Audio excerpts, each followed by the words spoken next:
Topic है depreciation.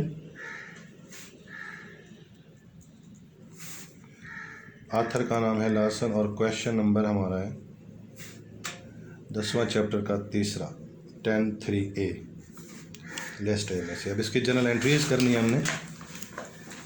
अब सबसे पहले कहते हैं Clarion contractors completed the following transaction and events involving the purchase and operation of equipment in its business.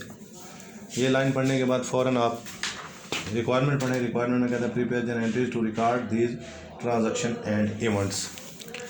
हम रिकॉर्ड कर देते हैं जर्नल के अंदर। आप एक जर्नल का फॉर्मेट बना लें बेशक। यहाँ पे आप डेट डाल दें, यहाँ पे पर्टिकुलर्स, डिटेल, एक्सप्लेनेशन, डिस्क्रिप्शन कुछ भी लिख सकते हैं। यहाँ पे आप डेबिट लिखें और यहाँ पे आप क्रेडिट लिखें। अब आपकी डेट है 1 जनवरी 2004। 1 जनवरी 2004 को जो ट्रांजैक्शन हो रही है वो कहते हैं पेड $2,55,440 कैश प्लस 15,200 इन सेल टैक्स। अब सेल टैक्स जो होता है ये भी डायरेक्ट एक्सपेंस होता है और डायरेक्ट एक्सपेंस हमेशा एसेट की कॉस्ट में ऐड होता है। And 2500 in transportation free on board shipment point. ये एक इन्फॉर्मेशन है for a new loader. The loader is estimated to have a 4-year life and 34,740 salvage value. Loader cost are recorded in the equipment accounts.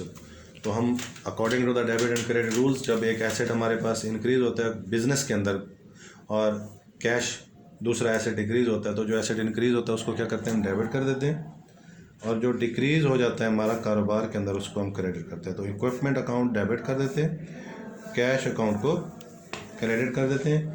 Amounts add कर देंगे, 2,55,440 एक लेंगे, 15,200 sale tax भी जमा करेंगे और 2500 जो ट्रांसपोर्ट का खर्चा है वो भी ऐड करेंगे। इन तीनों रकमों को, अमाउंट्स को ऐड करके हमने क्या करना है, एंट्री करनी है। 15,200 जमा 2500 जमा 2,55,440। तो ये टोटल बन जाता है आपका $2,73,140 के अंदर, $2,73,140। और इस लोडर की साथ साथ इन्फॉर्मेशन लेते जाए क्योंकि ये है डेप्रिसिएशन का। आगे हमने फार्मूला भी लगाना होगा डेप्रिसिएशन कैलकुलेट करने का। तो साइड पे लिख दें सॉल्वेज वैल्यू है इसकी 34,740 और इसकी जो लाइफ है वो है 4 साल। उसके बाद आपका आ जाता है जी 3 January 2004 paid 3600 to enclose the cab and install air conditioning in the loader. तो आपने लोडर के अंदर एक एसी लगवाया है to enable operation under harsher condition, यानी गर्मी की सूरत में वो आपके काम है। This increase the estimated salvage value of the loader by another 1,110। तो इसको भी हम इक्विपमेंट को चार्ज करेंगे। इक्विपमेंट अकाउंट डेबिट कर देंगे, कैश अकाउंट क्रेडिट कर देंगे। रकम ले लेंगे हम 3660। इस तरह सॉल्वेज वैल्यू आपकी इंक्रीज हो रही है। पुरानी भी ले लेंगे आप 34,740 वो जमा इसकी सॉल्वेज वैल्यू जो इंक्रीज हुई है वो ये 1,110। तो टोटल ये बन जाता है आपका 34,740 जमा 1,110। टोटल सॉल्वेज वैल्यू अब आपकी आ गई 35,850। नंबर ऑफ़ ईयर आप वही 5 रखेंगे। अब ये जो आपकी कास्ट टोटल होगी जो डेप्रिसिएशन के लिए इस्तेमाल होगी 2,73,140 पहले जो 1 जनवरी को पेगी और 3660 ये। अब टोटल कास्ट जिस पे डेप्रिसिएशन कैलकुलेट करेंगे 2,76,800 रहेगी। फिर कहता है record annual straight line depreciation, ठीक है, ऑन द लोडर। अब स्ट्रेट लाइन डेप्रिसिएशन में निकालेंगे 31 दिसंबर 2004 को। तो स्ट्रेट लाइन का पहला फार्मूला आप अप्लाई कर देंगे, कॉस्ट ऑफ द एसेट मनफी रेजिडुअल वैल्यू या salvage value divided by estimated life. तो इस तरह ये आ जाता है आपका 2,76,800 माइनस कर देंगे आप उसकी सॉल्वेज वैल्यू 35,850 डिवाइडेड भी उसकी जो लाइफ है वो है 4 साल है तो 4 पे डिवाइड करेंगे आप। अब 2,76,800 माइनस 35,850 ये आपकी डेप्रिसिएबल कॉस्ट निकल आएगी 2,40,950 इसको कहते हैं डेप्रिसिएबल कॉस्ट। इसको डिवाइड करेंगे 4 पर तो ये इस तरह आपका आ जाएगा 237.5 है तो मैं राउंड करके 38 कर रहा हूँ। और इसकी जब आप एंट्री करेंगे तो लिखेंगे डेप्रिसिएशन एक्सपेंस डेबिट, आप पूरा लिखेंगे और अकामुलेटेड डेप्रिसिएशन क्रेडिट कर देंगे। ठीक है, ये एक फ़ंड होता है ताकि एक एसेट जब यूज़लेस हो जाए तो इसी फ़ंड को इस्तेमाल करके उसी एसेट को दोबारा इंस्टॉल किया जा सके या ख़रीदा जा सके। ये 2004 का हमारा हिसाब हो गया। अब आगे हम बढ़ते हैं। फिर उसी तरह हम डेट लिख रहे हैं, उसी तरह डेबिट एंड क्रेडिट। ये डेबिट हो गया, ये आपका क्रेडिट हो गया। अब 2005 आ जाता है आपका 1 जनवरी 2005। कहता है paid $4500 to overhaul the loader engine.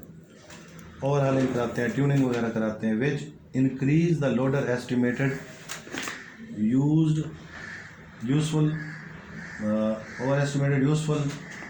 Life by 2 year, यानी कि उसकी जो लाइफ है वो बढ़ गई है। अगर कोई हम ऑर्डिनरी या नॉर्मल रिपेयर करवाएं तो उस वक्त तो उसको हम रिपेयर को चार्ज करते हैं।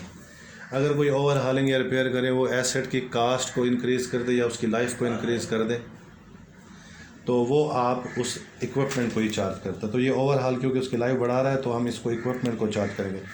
इक्विपमेंट अकाउंट को डेबिट कर देंगे, कैश अकाउंट को क्रेडिट कर देंगे, अमाउंट लेंगे 4500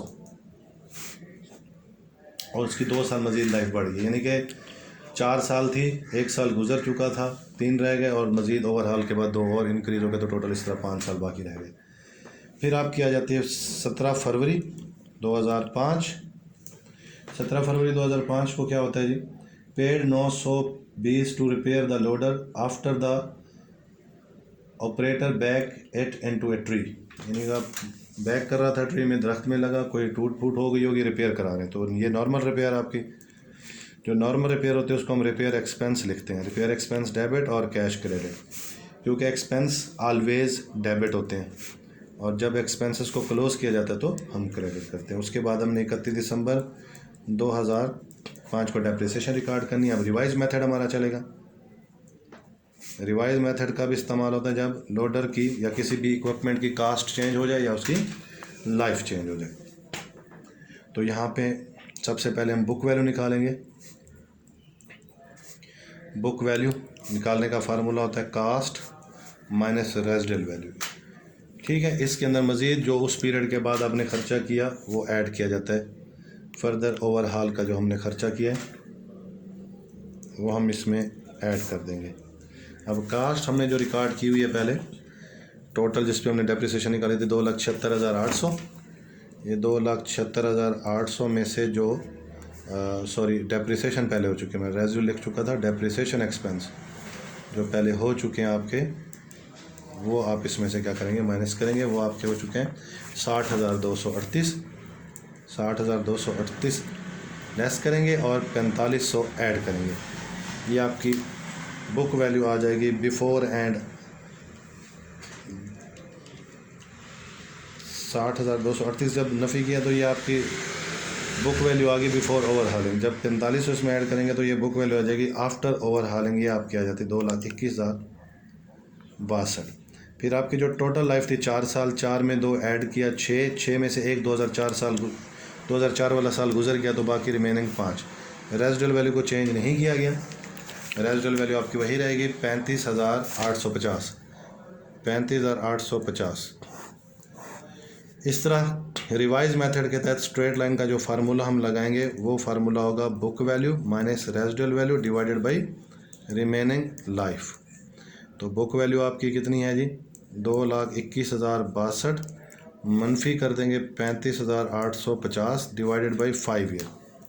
तो 2,21,062 माइनस 35,850, ये आपकी दोबारा डेप्रिसिएबल कास्ट निकल आई 5 ईयर डिवाइडेड बाई 5 कर देंगे। डिवाइडेड बाई 5 जब हम करेंगे तो इस तरह ये डेप्रिसिएशन निकल आती है 37,042 करते हैं। तो एंट्री वही होगी डेप्रिसिएशन एक्सपेंस डेबिट और अकामुलेटेड डेप्रिसिएशन क्रेडिट 37,042 के साथ। अब हर आने वाले 5 साल में यही डेप्रिसिएशन रहेगी अगर इक्विपमेंट की कास्ट तब्दील ना हो तब।